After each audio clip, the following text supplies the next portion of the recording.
¿Alguna vez te has sentido vulnerable, como si estuvieras luchando una batalla invisible y no tuvieras cómo ganar? Hoy vamos a descubrir, junto al apóstol Pablo, cómo vestirte con la única armadura capaz de protegerte en medio de toda guerra espiritual. Pablo no vivía una vida fácil. Su camino estaba marcado por persecuciones, rechazo, cárceles, amenazas y pruebas constantes. Pero en medio de todo eso, había comprendido algo que muchos todavía no entienden. La verdadera batalla del creyente no comienza en lo visible, sino en lo espiritual. Cada ciudad que visitaba, cada iglesia que levantaba y cada prueba que enfrentaba le recordaban que estaba en medio de una guerra que no se peleaba con fuerza humana. Fue en medio de una de esas etapas más duras, mientras estaba preso, limitado físicamente pero libre en el espíritu, cuando Pablo recibió una revelación poderosa. Entendió que los creyentes no podían seguir viviendo distraídos, ignorando el conflicto espiritual que los rodeaba.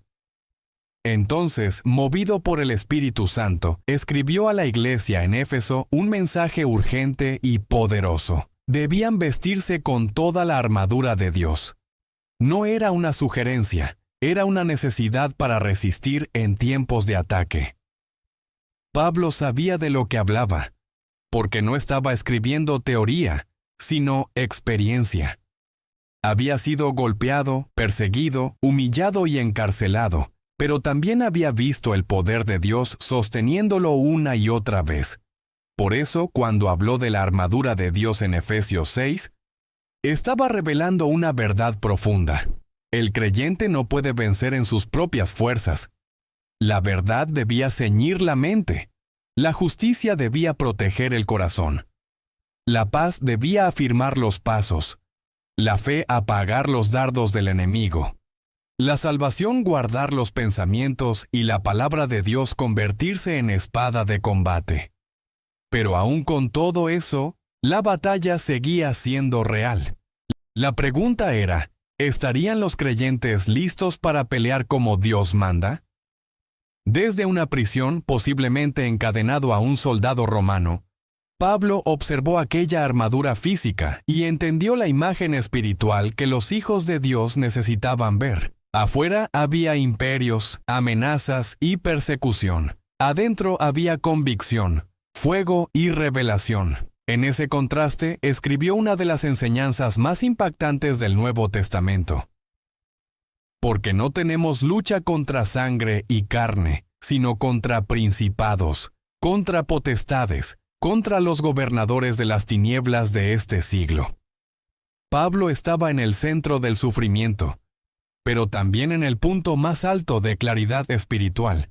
Allí comprendió que un creyente sin armadura es un blanco fácil, pero un creyente revestido por Dios puede mantenerse firme aún en el peor ataque. Y eso fue exactamente lo que Pablo hizo. Se mantuvo firme. No dejó que la cárcel apagara su fe.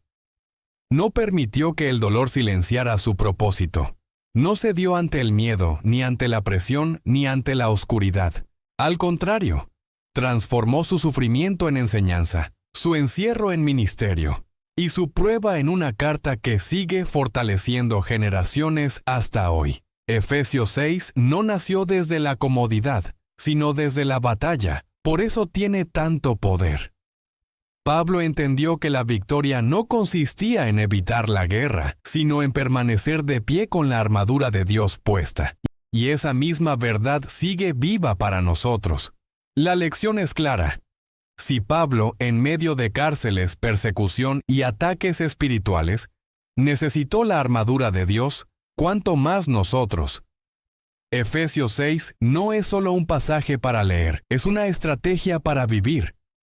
No peleamos solos, no peleamos desarmados y no peleamos para perder. Dios ya nos entregó todo lo necesario para resistir, vencer y permanecer firmes. La verdadera pregunta no es si la batalla existe. La verdadera pregunta es, ¿ya estás usando la armadura que Dios te dio?